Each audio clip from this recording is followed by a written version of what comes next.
Hello, friends. Welcome back to the Strong Stoic Podcast. I'm your host, Brandon Tumblin. If you would like to support me, consider checking out my Patreon. It's not expected, but it's deeply appreciated. Also, check out my Substack, it's basically a newsletter where I send out the episodes and other updates and news and content from myself. Consider checking out my Substack. Also, check out my Telegram group chat where you can join in on the discussion of the podcast episodes. Would love to see you there. Everywhere you can find, by the way, by either my name, Brandon Tumblin, or the Strong Stoic, and the links are, they're everywhere. And finally, my articles are on Medium and the Stoic Gym if you want to see my blog posts, and on Substack as well, so check that out. Today I have the privilege of speaking with Josephine Tite. Josephine is a return guest. I've had her on before. Love having conversations with her. Josephine is a caregiver, an innovator, a coach, and activist who promotes rethinking how we deal with death, being exposed to aspects of death and mortality on a daily basis. She witnesses firsthand the issues we seem to have in dealing with not just our own mortality, but the mortality of our loved ones. In this episode, we talk about being yourself, the importance of boundaries in relationships, and how to find the balance between those seemingly contradictory two. As always, I find my conversations with Josephine very deep and thoughtful, and I hope you dig it just as much as I did. Without further ado, please welcome Josephine Tite. I have a few questions on that, thoughts on it rather, because identity is a weird thing. You know, we do kind of have like this natural self, right? Like who we are, what we're interested in, our personality, and we can't really change that for the most part. But it's not like your identity is free completely, or consistent all the time. It can't be consistent all the time. Very true. You're going to, to use a simple example, you're going to be different in front of your partner than you are in front of your boss for the most part, and you have to separate that identity. So it is a real interesting question. Like, do you have to change yourself in some ways to present yourself, let's say for a job interview, like you were just mentioning there? And yeah, I guess in some ways you kind of do, right? You have to like present yourself professionally in everything, but it's not like you're not being yourself. It's that, right. But yeah, it's not like you're not being yourself so much as you're fitting yourself within the context of the situation, but you're still genuinely you. Because I think if you try and not be yourself, if you put on a face, I don't think that's good either. And you can also draw the wrong attention to yourself. So what have you been thinking about that in your thoughts, I guess? Yeah, tons of different thoughts, right? Like part of you is like, well, no, I am who I am. And you're right. I think that self shows up differently in its thoughts, in its body, in its emotional expressions, depending on the context, depending on who we're with. You know, I notice that all the time. And I think it's a great thing to be able to be an adaptable human being. And sometimes You're really good at knowing that. Like I know in my household, for example, you can kind of get a sense of energy because it's just a part of your everyday, so much so that you have a really good pulse on it, right? So that works really well because it's easy for me to say, hey, we need some extra positive vibes in the house today. Or I let out the window or open the windows and let out the negative energy and put on some fresh music or whatever it is. So in that level, it's easy. And then there's like that inner level of like yourself on yourself. And those are the areas in which like I probably struggle the most because I have this thing about, I like me, I am who I am.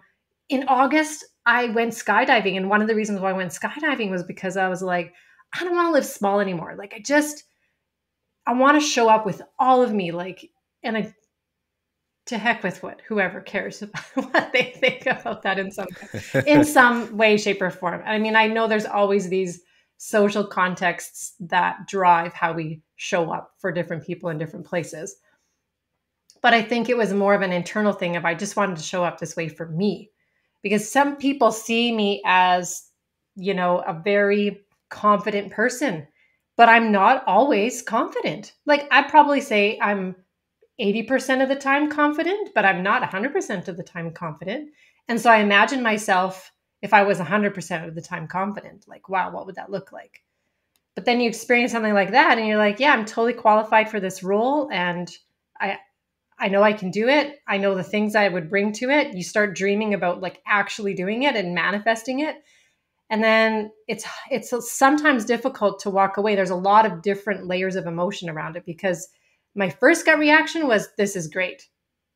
Now I know that I didn't get the job, so I can focus on the one contract I have before me and just pour all of me into it and make it the best that it can be. And maybe that's what develops into something. Um, and I have a big 10-year vision. So what I do now has to impact, my big 10-year vision. So yeah, there's so many different layers, and I'm not sure if I really answered your question. I've been on the flip side where I ask the questions and hope that people answer, and sometimes they just go off spinning and they don't really answer. So if you need to re-ask, then go for it. No, I like to think of these conversations as sort of inner dialogue externalized, right? So there's a space in between our conversation, and that's where all the thinking is happening. Yes. Seneca said, I think it was Seneca said something like, we have to conform externally, but we're different internally. And, that's a very powerful idea. And I think part of the reason why, or maybe the fundamental reason why that's true, is because it's very hard to change something unless you're a part of it. There's here's a great example. There's some outreach programs in the US for communities that are not well off, right? They're living in poverty essentially. And if someone that grew up in like a really rich household went there and spoke to these children about how, you got to go to school and you got to work hard and eventually you'll get what you want, they'd just be like, well, of course it's easy for you. You grew up with money. What you need in that situation is ideally someone from that area that grew up under similar circumstances, that had similar experiences, but somehow was able to go where these people want to go. And so you certainly have to conform if you wish to influence people. And not that it's all about influence, but it's certainly when you become a part of a team, like when you're applying for a job or something like that, that is really what you're getting hired to do. It's like, listen, you're going to come into this team because we value your strengths and you're going to influence the group in a way that's going to be beneficial for the overall group. So it's interesting because you're not wearing a mask per se. It's not disingenuous, but I suppose there's a fine line between the two, isn't there? Yeah, I was actually, like, as you were speaking about that part, there are two sort of elements depending on the role that you have to live out, because this particular role would have really required someone to be an entrepreneur and to journey with entrepreneurs as they, have been in business for 3 to 5 years, ready for growth. And I'm like, that's actually me. So from an entrepreneurial perspective, I can totally lock arms with the entrepreneurs because I'm experiencing what they're experiencing, which there's so much power in that. And then there's that other element of, yes, you are part of a team and you're going to influence the team. And sometimes teams don't actually have the capacity to see that if what they're trying to create is for the client and they're not in that client journey space, it's sometimes hard for them to even bring somebody in that is, because there's like this, can they make it over here? Like, can they do that for entrepreneurs and be a part of our team? And can they do that without having a lot of necessarily formal, networking experience in specific business sectors? And of course, my answer is yes, I've done that already. So I already know that possibility, but I can see how people struggle. And yeah, there are a couple things going on there for sure. Well, part of, I suppose, that question that they have is, are you all in? Oh, for sure. Like, are you? Absolutely. I any organization would likely have that question about an entrepreneur. Right? Yeah. And they just don't know you. For sure. And they don't know, like, I'm loyal. I'm a very loyal person. So if I commit to something, I commit to it 110%. they don't know that about me. So how could they know? Right. You know? Yeah. We also struggle with be, we also struggle with accepting that people can be part of more than one group as well. Mhm. That's something that you can witness, like if you're I was always part of multiple groups growing. I never understood social Oh, dynamics. It was a shortfall of mine growing up that oh, I didn't. There was always cliques. Everything you do in life, there's cliques, right? You go to school or there's the sports clique. But I was into sports. I was into music, and there's a divide there between those two groups, and it's a pretty clear divide for most people. But it's almost like if you're part of the basketball team, like you're one of us, man. You're part of the team. We're gonna take care of you here. But then they find out that actually no, you're also part of that group over there. And even though they're not competing groups, there's still that barrier that yeah, you're one of us, but you're not all in here. right? You're not completely one of us. Yeah. It's so true. And I've loved that bit of my, because I would share similar experiences to you as well. Like I never had all my friends in one area. And so I had different friend pockets in different places. Didn't play team sports per se, but still had different friends from different groups. And I still do that even today. And it's so true because so much of what I've tried to work on for the last 5 or 6 years has been in the healthcare phase. And if I apply at an organization who's in healthcare, they're like, you don't have enough healthcare experience. But then in this case, it was like, you have too much healthcare experience. And I was like, oh my gosh, this is so crazy. But yeah, I've always seeked to just have different friends from different circles. And I don't know, like it's expanded my view of the world and my view of myself. And it's probably given me that gift to be able to very easily build trust with a new group and learn what their challenges are, what their pains are, what they really need, what they want. And those are two different things. But I think that does give you that strength, that inside perspective. Yeah. For sure. No, I think that kind of experience definitely translates to any work environment. It's, if you, it's like philosophy as a period. Like if you have that background, it can sort of translate to make the other areas of your life successful because there's so much inner connection there. Mm-hmm. Um, but yeah, I don't know. Like, what do you think? Let's maybe circle back to one of the first questions there. Like, where do you think that line is between being fake and being genuine yet conforming? Yeah. You know, I literally, that's been even my husband and I were talking about that because he's been through a few interviews as well in the last, 6 to 8 months. And, basically when you have a conversation with like a friend, their typical advice is just be yourself. And you're like, okay, like I'm just going to be myself. Like, why would I want to be anyone else anyways? But I think that even though the world says that, sometimes they don't understand what they mean when they say that. So to tell a person like me, just be yourself, I'm like, hands down, I'll be no one else. um, Right. I take that very seriously. And if I haven't had a thought through answer about a question, then I'd rather just tell you like, I don't have some fabricated answer for you right now. Like, I'd like to think about it. Or, sometimes I ask questions to the questions and I'm like, what did you mean by that? Because I just didn't understand, you know, the question, like, what do you really, really want to know? And so, yeah, I actually think that the world means to say, just be you and you will be just you and it'll be just great.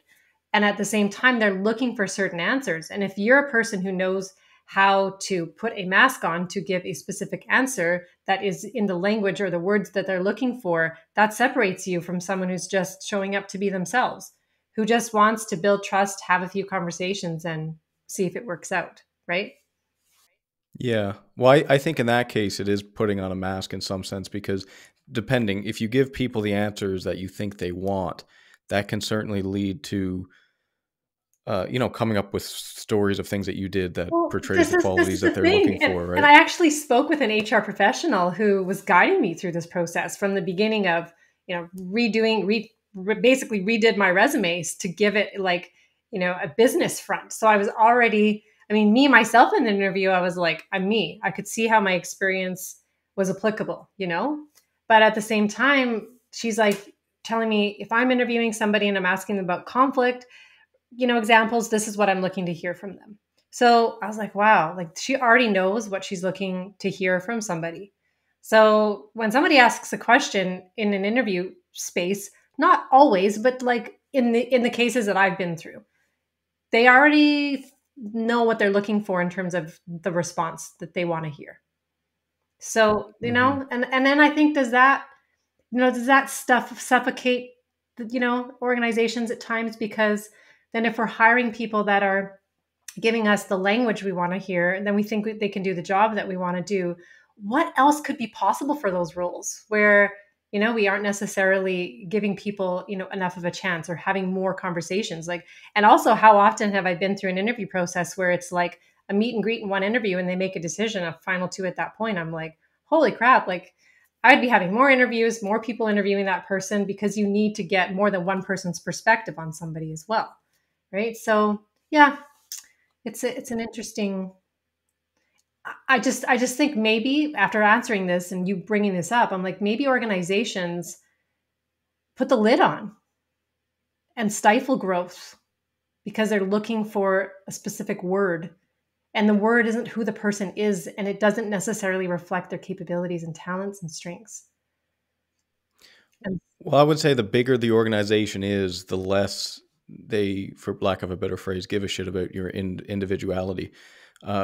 If you have a smaller family-based family company, they tend to be a bit more, maybe forgiving is a better word, of your personality. Like because I've been a part of these companies as well. Like I kind of am now. It's translating into a corporate company, but it's still a family-based ethos fundamentally. But yeah, like there is that almost like an appreciation for what makes you an individual, but you kind of lack that with some of these bigger organizations. And it's almost like they have this role that they want to fill, and it's completely professional. It's like separate from any sort of personality or personal relationship that they want to have. And it kind of just, it reminds me of this Carl Jung quote, which is, because you mentioned about, being yourself and telling the truth about yourself. And, Carl Jung had the idea that if you did that, if you told someone the truth about yourself, they'd run away. And he said, that's the point of marriage, is that you shackle yourself to someone and say, listen, I'm going to tell you the truth and you're going to tell me the truth, and we can't run away. And that was his idea behind marriage. But, I want to chase back one more thing here. You mentioned about the friend that said, just be yourself. And I think when our friends give us that advice, and I've had that advice from my mother, oddly enough too, really what they're saying is, inaccurately, they're saying, I love you and I know you for who you are. And I want the organization to see that. But the difference there is that the organization is not looking for that. That's not what they want. They want someone to fulfill a very specific role. Yeah. And nor do they have the experience to even see. Because likely that friend has been a part of your life for, a bit of time, enough to know that they see you, as a good fit, or they see you when they say, yeah, you're right. When they say just be you, they say be you, the you that I know you to be. Right? Correct. Because that's amazing. You're an amazing person. And I say that about almost everybody in my life. You're an amazing person. Just be you. Right? Yeah. Because if otherwise, you wouldn't be in my life if we weren't both amazing. So, yeah. Yeah. So crazy. Well, and then the other part of it too, I think that's interesting, is like, it's almost like your life is full of games that you play. And that, again, it almost borderlines on, don't play games, this whole kind of thing. But there's something to that, and it's not necessarily disingenuine. I thought about small talk recently. When you have small talk with someone, it's kind of just, I've always thought it was useless, right? Like, okay, yeah, like, I need to hear this, because that's what I think too. Well, I've always thought that was useless. I remember when I was working in an office, I would dread like those little conversations to get up and get a coffee, because you'd have to have them with like 5 different people. Whoever you meet, there's like this expectation there. That's, again, playing the game where you have the small talk, but it's not entirely useless, because socially, because what it means is that you've been socialized to some degree. It's like a dipping your toe into a social interaction, because if I say, "Hi Josephine, how are you today?" first time I meet you, you kind of know roughly the list of responses that are Responses, suitable. yeah. Exactly. So if you don't know, if you were like, I don't know, if you blabber on about how you had a fight with one of your friends recently and it got really personal and you started backstabbing each other, like that would put someone off the first time they meet you. And I know that sounds obvious, but it sounds obvious because we've been socialized to do that Mhm. thing. So really, when you're playing those little games, like all of life is a game, right? It's like, do you know the rules of this particular game? And that's kind of what an interview is like. Do you know the rules of this that would allow you to fulfill this job successfully? Nope. and and you know what? I don't know if I want to say that I want to learn them. Hmm. I think for me right now, I think I'd rather wait for an organization who wants to build a relationship, who wants to spend the time getting to know people behind a mask or behind a game rule, etc. That's that's what I say today. You know, I mean that can change. But I just would, as everyone in my life appreciates me for being me, I wouldn't want to feel like I had to play a game to get a role, and then I would feel like I couldn't be me. And then I feel like I would be a fraud. And I mean, there's enough imposter syndrome going on a, Hmm. on a quarterly Oh basis, God, yeah. right? Like in my life that, I'm like, really me, But yeah, We should talk about that as well. yeah, yeah, for Imposter sure. syndrome. But I'm going to push back on that a little bit though, because I think you do. There's a transition with relationships, right? Because when you first meet someone, you can't fully, genuinely be who you would be with, say, your partner or even like a close friend, let's say.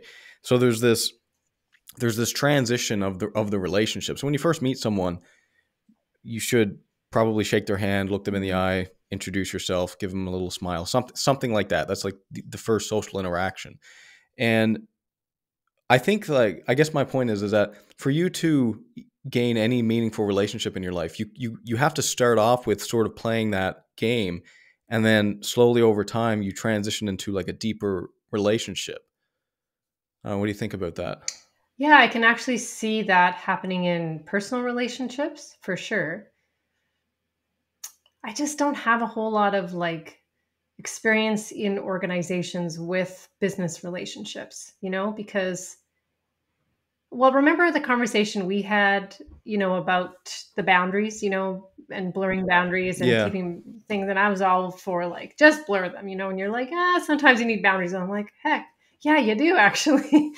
And I think that in the business sector, there's a lot more, I would say, boundaries. So, Yeah, correct. I would agree with yeah. that. So I don't like see what you're saying. I just don't know for me if I were to play that game, how long would I have to wait? I think it just depends on the organization and the people that make up that organization. Um, yeah. Well, there's some things that never you can never really cross that boundary until sorry, I'm wording that very poorly. When you're in an organization, a company, there's certain boundaries that you can never really cross. Mm. Even in small companies, like again, this company I'm working with now is pretty family based, and a coworker of mine, we had a really close relationship. It was really, really personal relationship. And he quit. He left about a year ago now, and after he left, like the first conversation afterwards, it was almost like that final barrier just dropped. Mm. And we started asking each other questions that we really couldn't ask each other before that, such as like just stupid things like salary. Like if you're in the same company, it's not, it's kind of a weird voodoo thing to ask someone what their salary is, because, you could get competitive or whatever. But, as soon as that barrier was down, we could go into that Mm. space.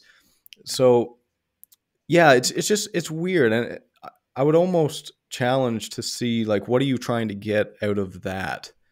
Like, what are you trying to get out of that particular relationship? I think that's maybe an important question to consider when you're thinking about like how personal do I want this relationship to become? Mm-hmm. Yeah. I don't know if I have an answer. I think it's so, I would say that, gosh, I think It's a tough yeah, one. like I don't think I would apply for a job at an organization where I didn't want to have some blurred lines. Yeah.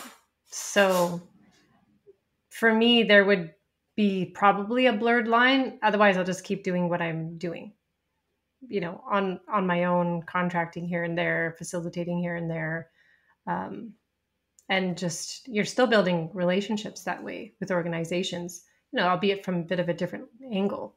But they're able to get to know you.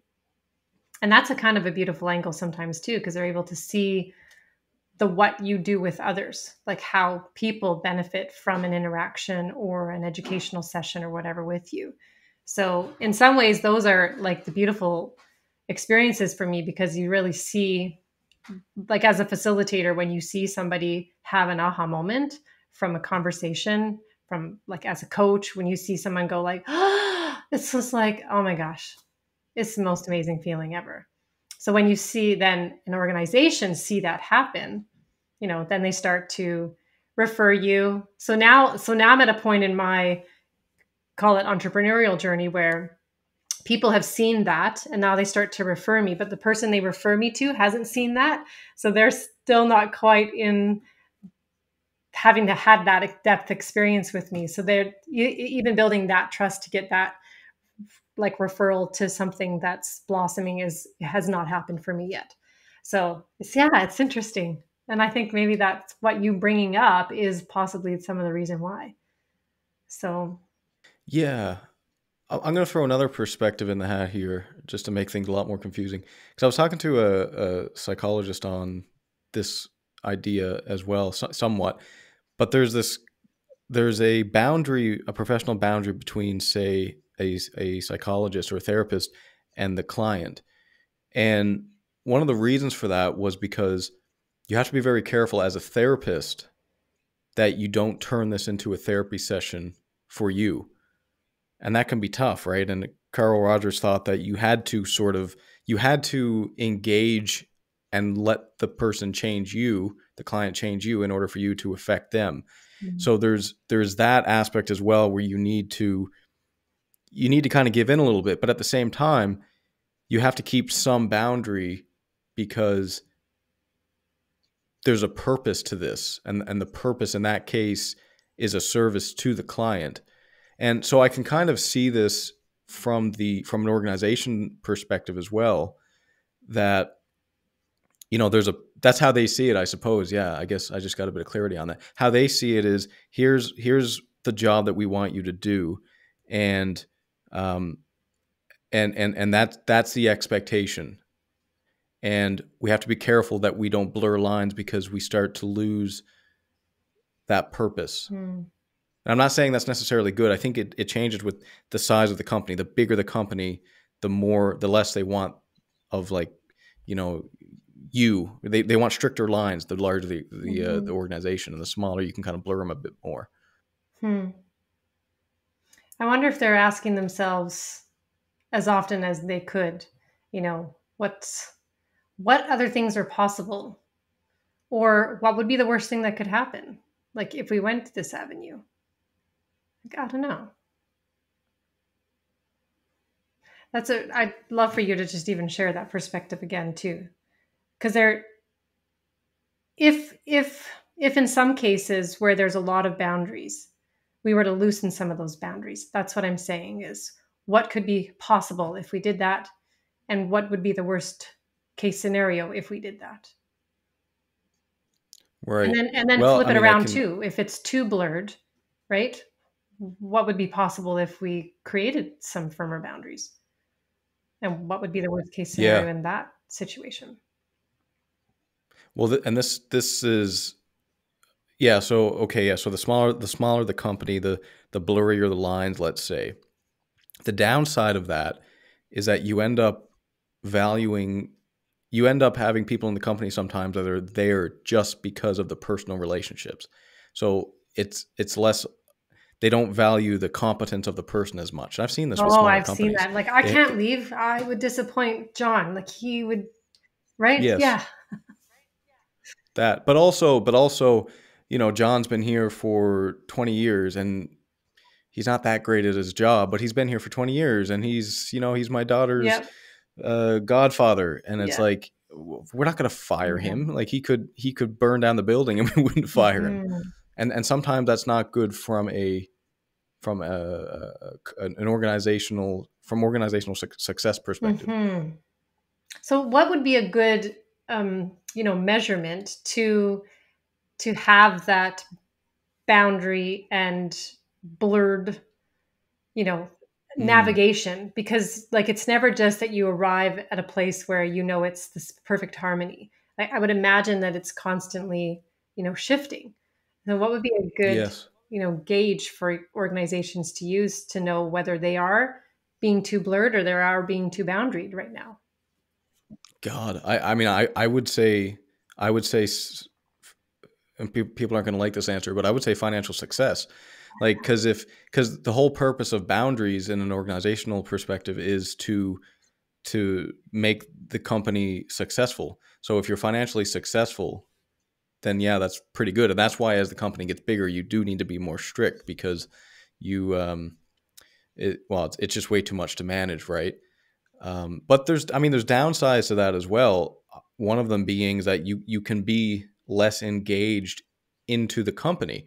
So that is a huge downside as well. I mean, okay, well here's a great example. So let's take someone who's working at the window at a drive-through. They're generally speaking, they're very strict, the supervisors, with their time. Like you can't have a personal conversation in the middle of your shift. It's like, no, there's people out there waiting for their coffee. Like you have to go do that.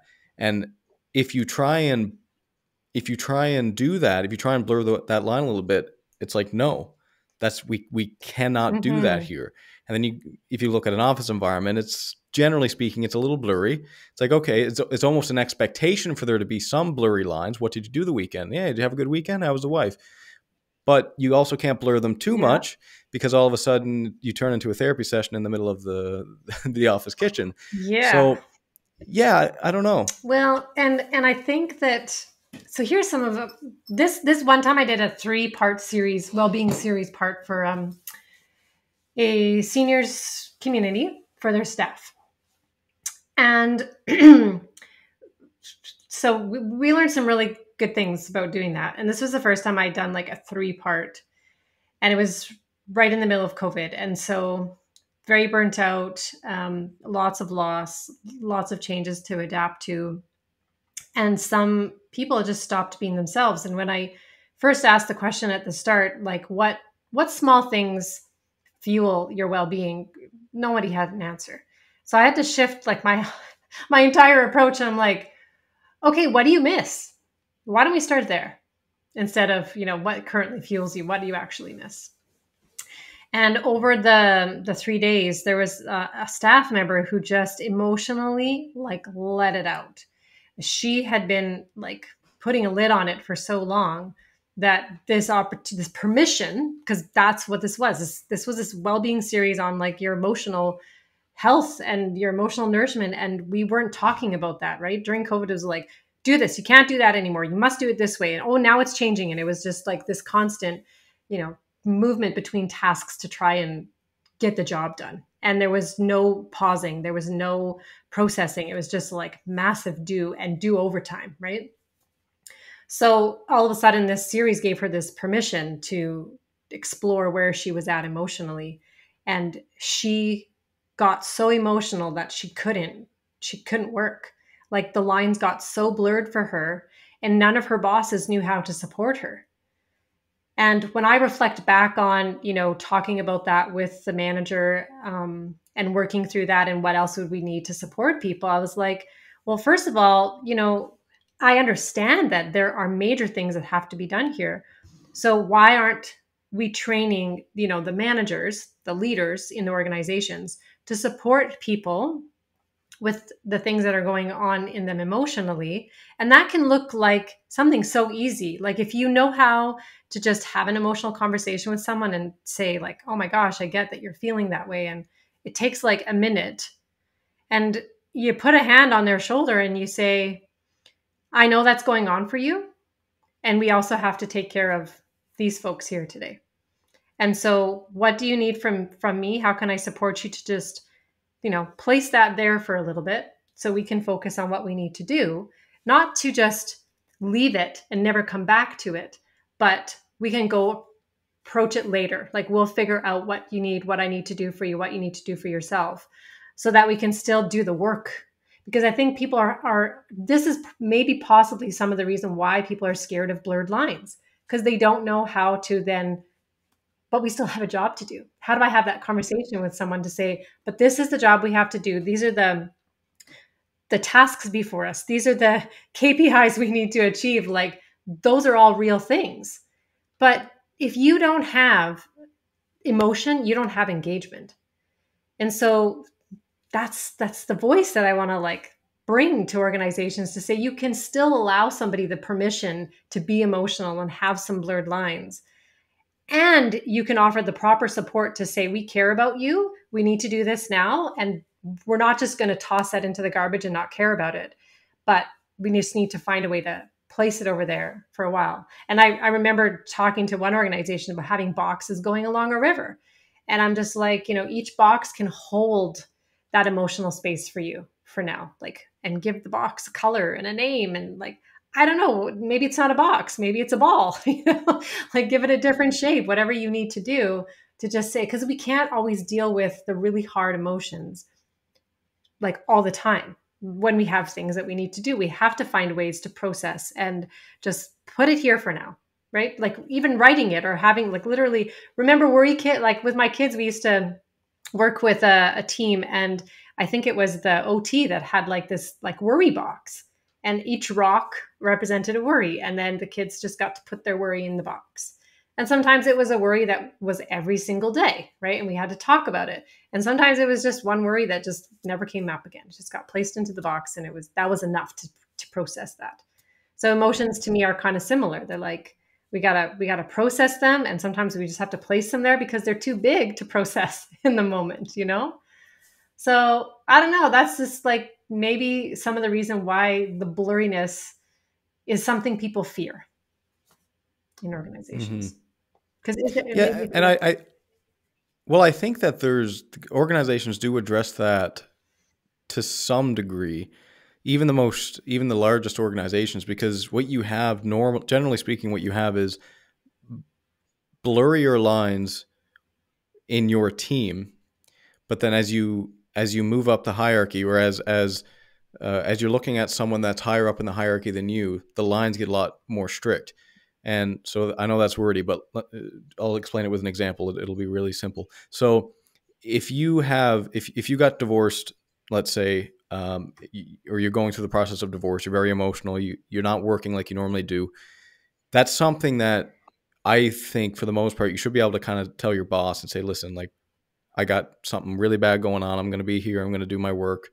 But, if just keep that in mind. Keep that as a little footnote for just in case, I look a little upset or something like that, or I need to take a minute or I'm on a phone call with someone.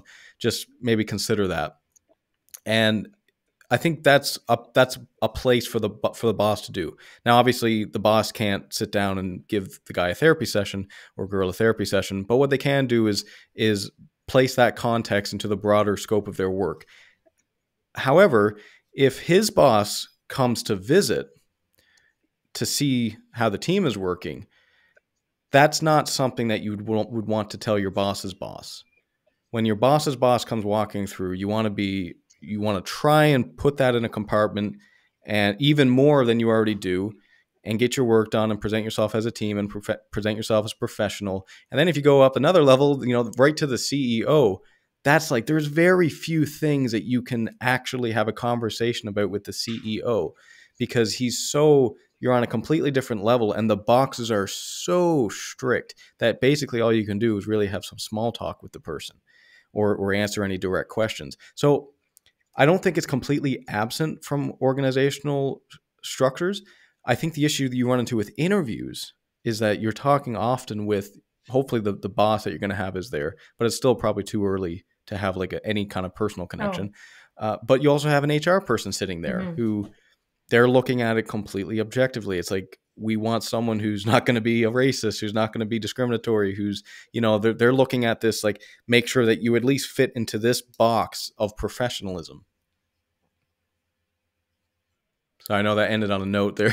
No, I just was like, I was kind of veering off of the interview and the way organizations work there. But no, yeah, I agree with what you're saying. I think there are people that you can compartmentalize with and people that you just don't. And there's going to be different people's reactions are going to be slightly different. If you've got a approachable boss that right from the onset, you're like, this is what's going on, cut me some slack, give me some grace. Don't throw a new project on my plate this month, that's great. Then you don't need to have the emotional conversation. What happens when, I personally think that when it's too boundaried and there's no openness to say, this is what's going on for me, then it's stifled. There is no compartmentalizing. It's literally throwing in the trash. And you have no place to go in your workspace for processing. And you can't just say to your boss, I'm dealing with, let's use your example, a divorce. And when you don't, then what does that do? All the emotions attached to it are just thrown away, or they're never processed because you're not working in an environment where it's okay to bring it up. So, and in care, I would say, like you talked about a psychologist having very, very clear boundaries. Care is a place where you're taught to have very, very strict, clear boundaries. And I'm just witnessing, because I'm in healthcare, but I'm not, right? Like, I work with people that are specifically in healthcare, but I'm coming at it from a bit of an outsider's lens. So I see things different than they do. And I talk to people who are real, open, and honest with me. And I'm like, that's what's going on with them. There's way too, and that's probably why my voice is like, have some blurred, and you're like, no, be boundaried. And I'm like, if you're too boundaried, this is what happens. Your people suffocate inside. And the moment they have an opportunity to express, they go over the deep end. Because there's no small little bits of processing or like seeing a counselor or having a therapist. Like, they just went from A to Z and they're ready to jump off a cliff. Why? Because that's what happens in an emotional brain when you just compound emotion after emotion after emotion. You never deal with it. So, yeah. Right. Yeah, no, and I would agree, but I think I guess to play devil's advocate against that, an organization would say, well, it's not our responsibility to deal with the issues in your personal life. And I'm not placing a value on that, right? I really think it depends on the size of the organization and how much you're willing to, how much the organization is willing to kind of accept that kind of stuff. But I can see that from an organizational perspective of, listen, like this is the result we want, and your personal life is your personal life. And it is, I think that's fair for a lot of cases, certainly in the extreme cases as well, right? What I think is fair about the equation you're bringing up is that we have an objective to achieve together. I care about your personal life along the way. And if I don't, then we may not achieve that objective together. But I'm not also talking about, like, okay, so in my training with the people I'm training right now, I'm getting them to use like a mood scale when they're with a client, and ask that client, how would you just rate your overall mood and well-being today? They can give it a number from 0 to 10. Well, why? Why do we want to do that? Because we are kind of asking them a question about, how they're doing personally. But here's the thing. If we ask them that, and today they're a 4 out of 10, and I know I'm going into the day at a 10 out of 10 or a 9 out of 10, what do you think my way of serving that client is? Is it going to be effective, my way of serving the client, if I'm 10 out of 10 and they're a 4 out of 10? There's too much of a gap. But I'm also not saying that we blur the lines so much that we're like, okay, I'm going to be a 4 out of 10 with you. But what I am saying is, instead of being a 10 out of 10, I can come down to like an 8 or a 7 for my session with you, or this time that I have with you, or whatever that is, to help hopefully bring you up just a little bit. But I can't be in the 4 out of 10 with you, because then I'm going to go down in a sinking ship.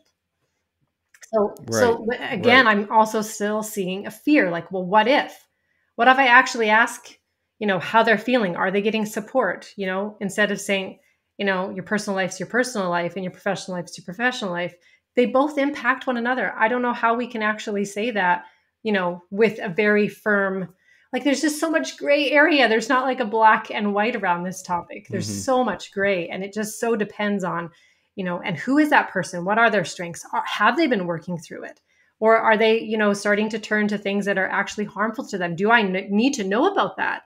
If you go like, your personal life's your personal life, but now you're becoming a drug addict or an alcoholic or a gambler, or whatever, that kind of stuff impacts your work and your performance at work. So if I have no idea what's happening in your personal life, you could be either a benefit to the company or a detriment to the company. And either way, I'm not going to know. I mean, with the benefit, the outcomes get achieved, but with when people go down, they hide it.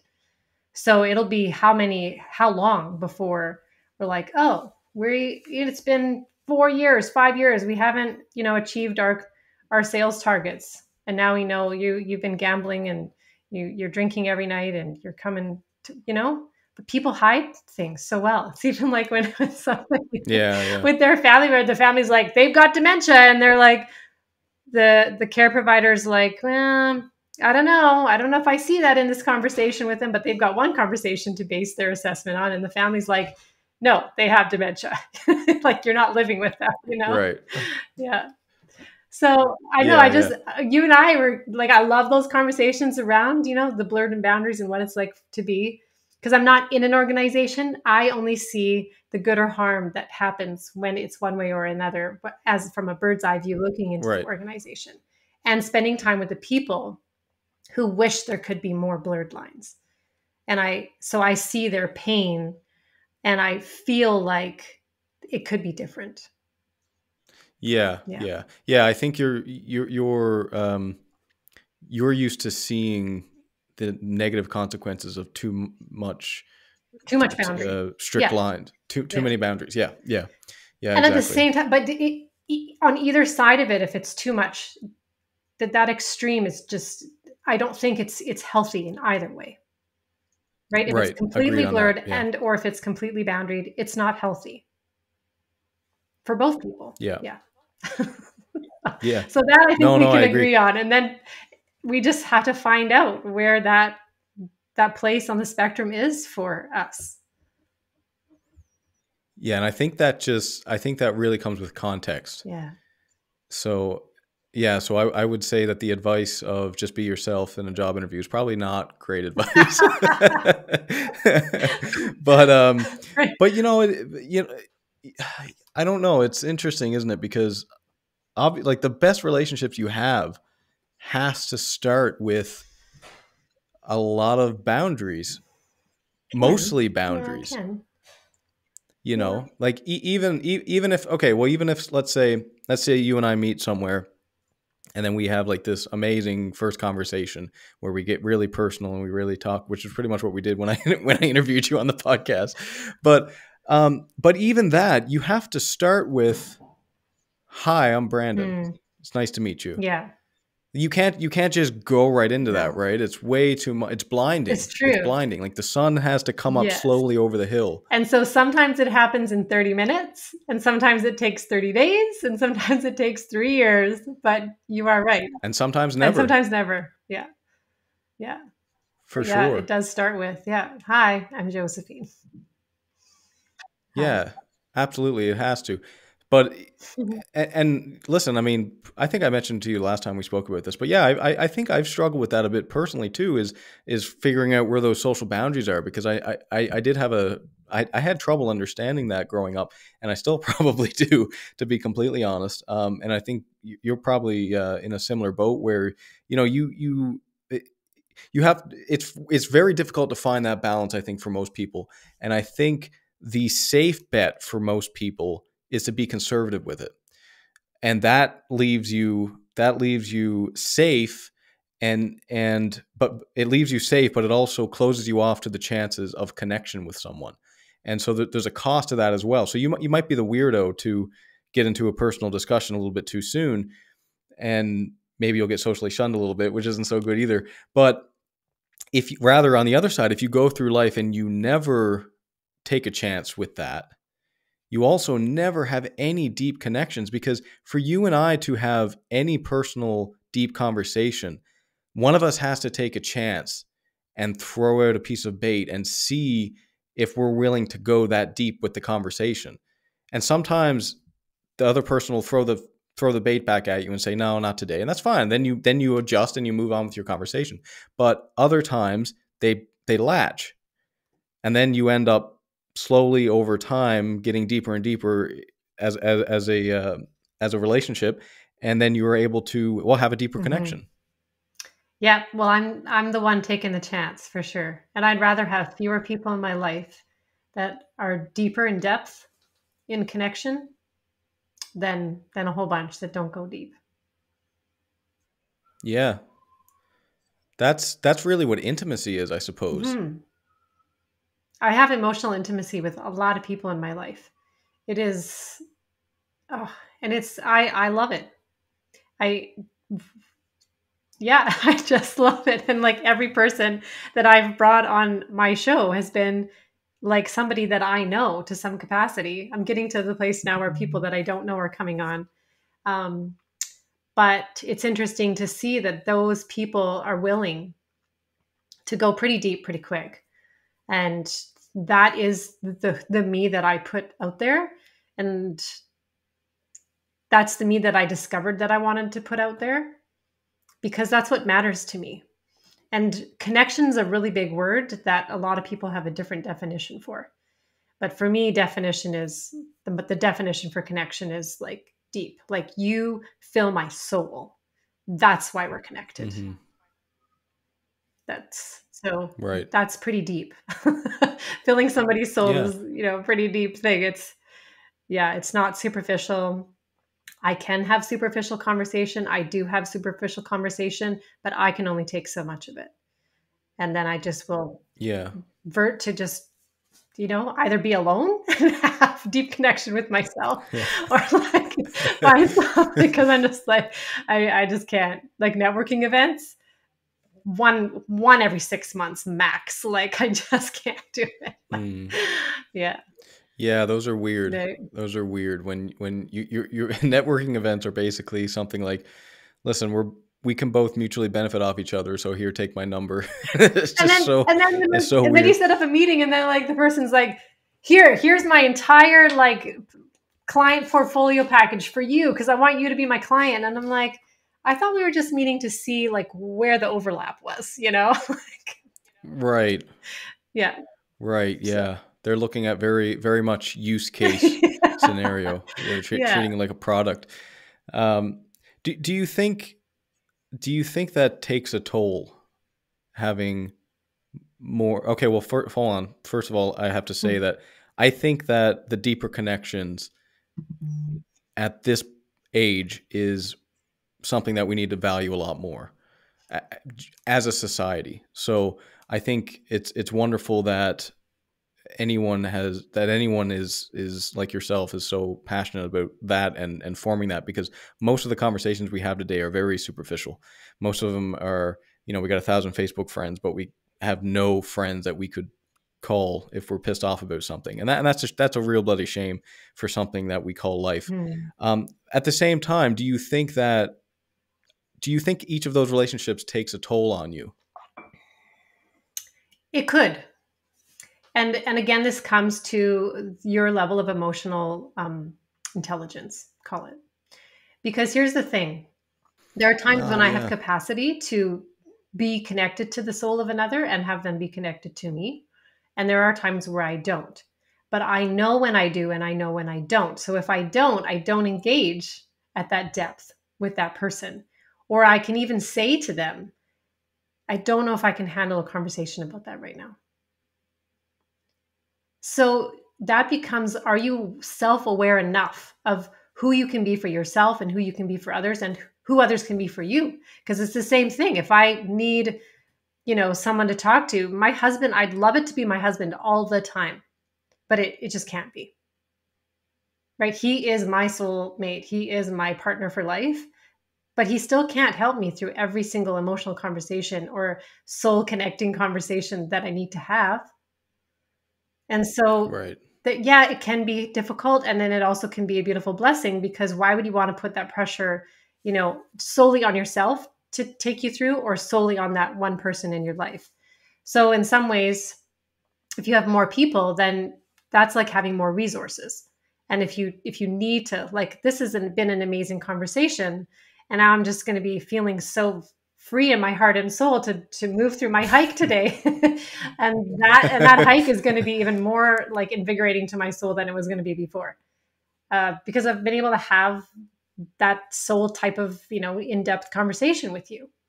But if you weren't in my life and I didn't have other people like you in my life, then who would I talk to? Just myself or just my husband? He can't be that person for me all the time, and then I have my faith and I pray, and so yeah, you have to be, but you have to know yourself. You have to be aware enough of yourself and others. And then I think it's important to have, resources. So I'm willing to take that chance to see if I can build a deep connection with somebody, because we become resources for one another.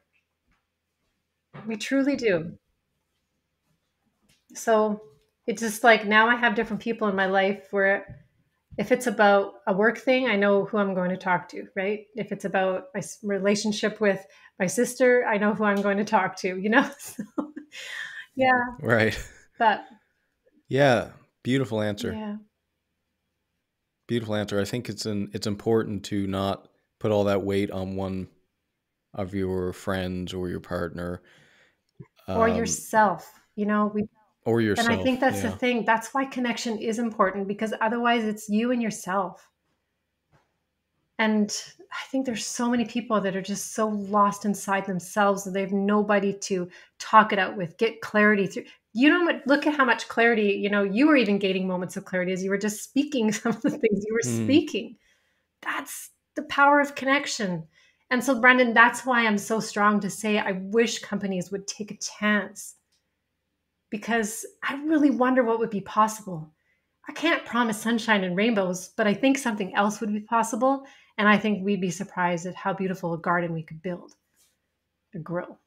So, Well, it's amazing that this is one of the most beautiful sentiments of human experience, is that the best thing you can do for someone is to listen to them. mm-hmm. It's like you just pointed that out. Like, if I was having this conversation with myself, so I was talking, and as I was talking, I gained clarity. That's what people do when they have someone listening. If I was sitting by myself, I might not have that same clarity. Certainly I wouldn't. No, it'd be impossible for me to have that. I might have it through a different avenue eventually at some point in my life, but it's not nothing. Isn't that interesting though? Because I could sit and I could talk to myself. I could say word for word exactly what I said to you earlier and wouldn't have that same clarity. But because you're here listening to me, I have that clarity on something.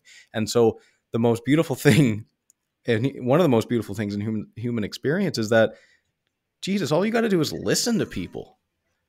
That's all you have to really do. You don't have to say anything. You don't have to be wise. You have to use your ears. Mm-hmm. And they'll work their own issues out. So true. We are not necessarily the best active listeners. We're always thinking about what we're going to say next, Yeah. right? Yeah. And I'm guilty of it myself too, because there's this nature of being human that I think exists where we want to fix things for people. And I think that's where, silver lining things comes to play a lot, because we're just like, oh, but if you did this, then, right? Or couldn't you do this? And then that, and I'm like, oh, that just comes from the wanting to fix it lens, mostly because, you don't want to see somebody you like or love suffer. And for some people, it's even, past the like. You just don't want to see anyone suffer. So, yeah. You want to fix it for Great. them. I think that's a great place to end, I think. I think so. So that was a beautiful conversation, Josephine. Thank you so much. Where would you point people? You since we last spoke, which is, I looked actually, it's been, I think you were on episode 101, Okay. and this is going to be like episode 222. So it's been Oh my like gosh. 110 episodes Good or for so. you. So, Fantastic. but a lot of change with you. You've taken on a new project, a new podcast. You want to tell people about Yeah, that? I'd love to tell people about that. So, yeah, I did 22 episodes of Wellbeing That Works, which is a podcast to have just about to talk about well-being in a very broad sense and talking about being yourself and like finding your voice. That's what I was able to do through that show. Is really connect, have soul-filling conversations with others, expand my view of myself and the world. And now I'm like, now I know what I want to talk about. So it's still well-being related, but it's all about how you lead with the heart. And, it's pretty well known thing they say out there is like, you got to travel from the head to the heart. And it's like, what, 12 inches or something like that. It's such a long distance to travel. And so I'm really just wanting to speak to people who do that so we can give nuggets to people in the world so that they can learn how to lead more with their hearts. So that is good. It's going to be called Heart-Based Approach to Leadership. So that'll be the name of the show. And I'm just hoping that people will fall in love with that part of themselves again. Call it your guide, your gut, your intuition, your spirit, whatever. We just live in such a head-based led world. And now I believe is such a time where we need to just be guided by our hearts a little bit more. And I'm aware that if we completely guide our lives with our hearts, it's not a good thing either. So again, I don't want it to be an all or nothing conversation, but I just feel that this is a time and place to highlight how to lead with your heart. Yeah. So Beautiful, beautiful. Yeah. So thank you so much for chatting with me. You're welcome. Thanks for chatting with me. Until next time. Cheers. Bye, everyone.